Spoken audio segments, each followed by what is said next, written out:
Well, it's January 26th. I bought my Alabama license last night, run up here with Kevin Mitchum, and I'm sitting here, I hadn't seen a squirrel. He wants to get down about 10 o'clock. So about 9:45, I took my bucket hat off, put this hat on, had my scope covers on, guns on safety. I'm still just sitting here because I haven't heard from him. And I'm just about to commit and get down. And I thought, boy, you better get your scope covers back off of there. It is a rut. So I flipped my scope covers back open. And I left the gun on safety. I'm sitting here and I don't think I heard anything. I think I saw a long body just coming up. It looks like an old faded logging road, but I think it's just an open place right here to my right. And it was like a tall rack 8-point. And he was paralleling me. He's like 18 yards in closing, paralleling me. And I have a Ruger American and a safety on here, super loud. I had one bust me. My 7-point I actually got, he heard that at like 55 yards. So the wind's blowing slightly right now.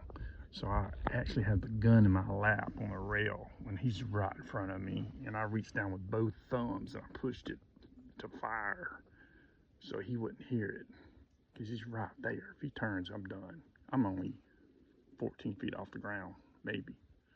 And so he didn't hear it. I bring the gun up. He stops, got his nose to the ground, broadside, and I can see his shoulders. I thought I was going to have to kind of look for him because he's in some thick stuff behind some yopon bushes, but my crosshairs was on his shoulder. And I pulled it up about an inch to a high shoulder.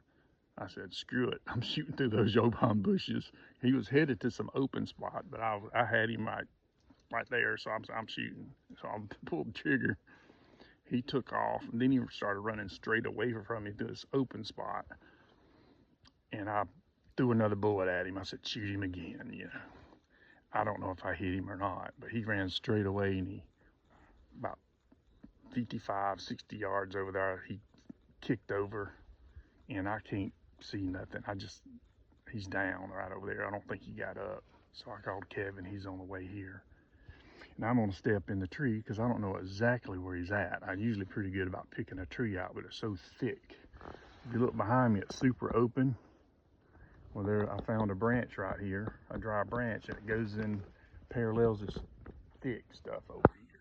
And he came up this lane right here, right in front of me, right where that little oak tree is on the other side, where all that thick green crap. I just basically shot through it, and then he ran just back in there. So when Kevin gets here, we'll do a recovery. I think he looked like a tall 8-point. He's not dark gray. He's more of a brown color, like a doe might be. So had a long body on him. He never looked at me. He was parallel the whole time. So I don't really know how big he is, but I think I would certainly mount him. I'm not real positive, but it's definitely not out of the ball game. I might do that. There's Kevin over there. So I'll get back with you in a minute. We'll go see if we can find this bad boy.